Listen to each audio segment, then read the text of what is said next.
Hi everybody, Bob Simmons here. Right now we're going to be looking at Wilhelm Sturm's study number 4 in A minor from his book of 110 studies.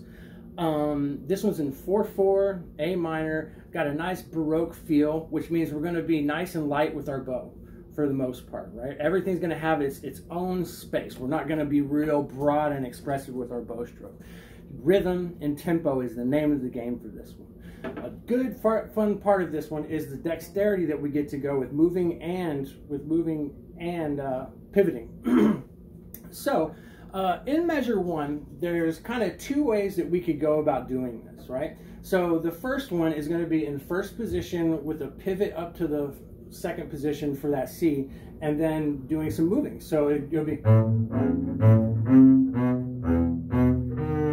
right, which is perfectly fine. Another way to go about doing this is putting your first finger on this A here and pivoting up to the C here, and you don't have to move that.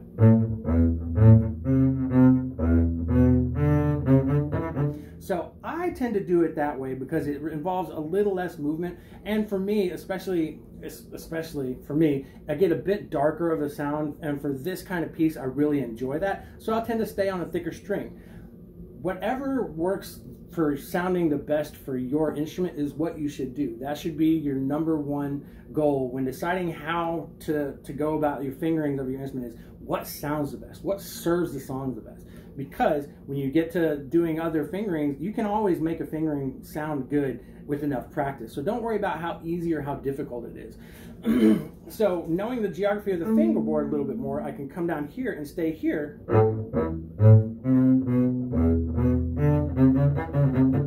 Instead of having to move. Now for measure 2, I do suggest that you come down the neck here. And then for the last beat, what we're going to do is we are going to go. So 1, 1. Make sure you're 2, and then 4, so we can get that E up here. So that's a fingering that I changed too. Is for the last 2 beats of measure 3, right? I'm going 2, 4, 1, 4, right? So I'm going 2, and then 4. So that way we don't have to quite move so much. Go.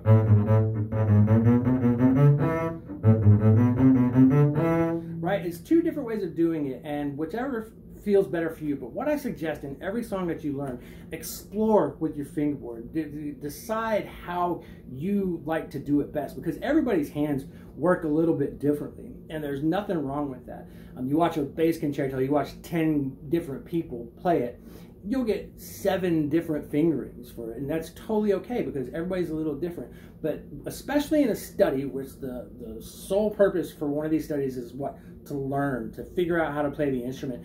Don't just try it once and then go on. We don't want to bulldoze through these things. We want to come out the other side of this piece with a greater understanding of how to play this style of music. And so give yourself time to discover how to finger, because with me, in measure 4, I like to stay in 3rd position and come up here, because that way I can go 4, 1 for that E. So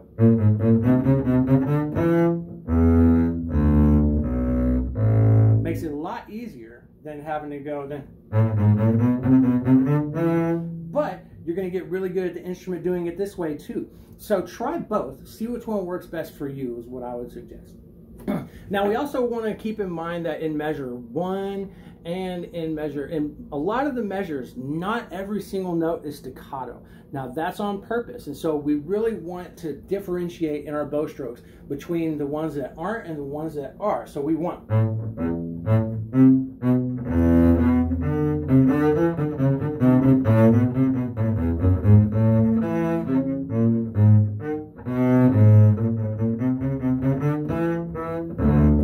See how there was different bow strokes, and you can almost steal a little bit of extra time on those notes. So be careful. You definitely want it to fit inside here. Let me see. Now let's look at measure 9. In measure 9, we get to go up the fingerboard a little bit, and here's the way that I like to finger this one, because especially you're doing 8ths and 16ths, so things move a little bit. So we want to be able to do it in enough time. So what I'm doing is I'm doing that E with the 4th finger doing a harmonic G up here, though if you've got gusto, you can always close it, right? So go 4, 3, 4, and then for that B flat, without moving, I'm playing it on the D string, right? And then I'm playing open, doing a bow change. So we have some fun string crossings, which I really enjoy. I love string crossings when I get a chance, especially like this. The way I'm going to do it real slow and show you how to do it. So 4, 4, B flat, A, open,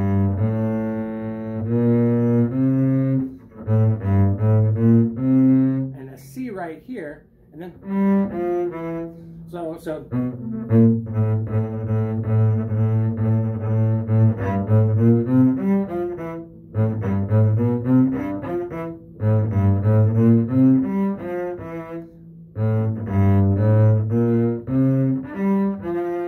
and then first finger D, and then use an open G, first finger F, open G again, and then first finger A. So we went open,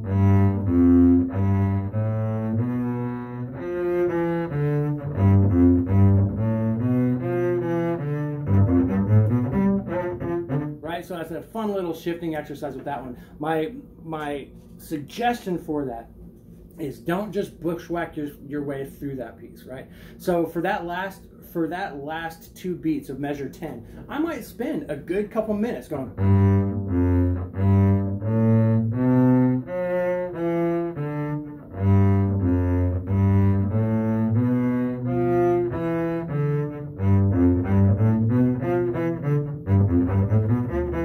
And then it becomes a lot easier because, so when we end with that first finger on the D, then we can put our fourth finger here for that C and be able to do that C, E without a shift, right? So we're going to open,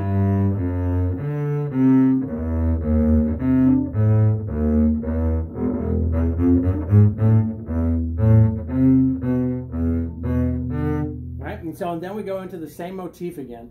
But so for these, so I'm using fourth finger on the C, second finger here, open G, and then first finger F,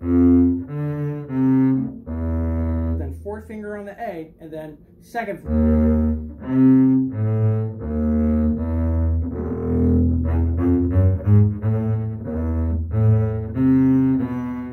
Right, and so there's tons of different ways that you can go about fingering a lot of this. And yes, I love Sturm's fingerings, but I also want to always explore my own. And what I would suggest is, in warming up for this, I always like to warm up with scales. When I was a kid, I should have spent so much more time playing my scales. But what I do is I'll do going up one way, coming down the other, because there's so many different ways to play each scale, right? Because I like to spend a lot of time on the D string coming up here, and then I like to stay on the G string, and they both have their uses. And once you know that geography of the fingerboard, it really, really helps, right? So I'm about to play it for you, and you want to keep in mind that your final tempo for this one, between 60 and 70. I'm going to be playing at 65 for you guys today. And when you're thinking about that, you really want to make sure there's a difference between the 1 and 2 and 1 E and a 2 E and a. It's sometimes kind of easy to speed through that stuff, right? Because we see a big old waterfall of 16th notes. We're like, I just want to burn through them as fast as I can. But give them each a chance to ring, and you'll really find that you enjoy the way that these go together.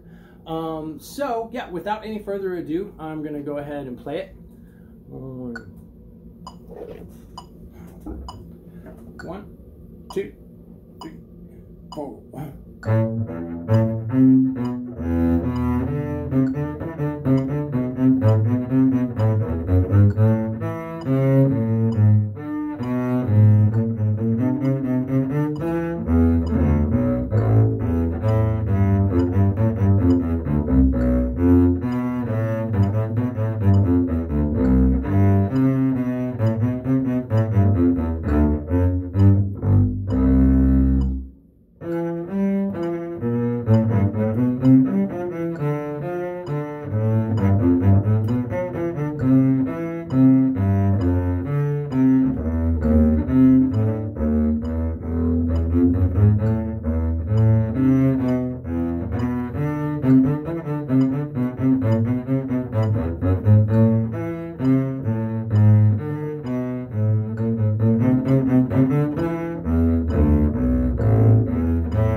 So that was it at 65. So if you have any questions when it comes to this piece, please feel free to ask them in the comment section of the YouTube video.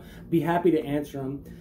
But so yeah, have lots and lots of fun with this piece, and happy playing. Keep playing. Enjoy your quarantine.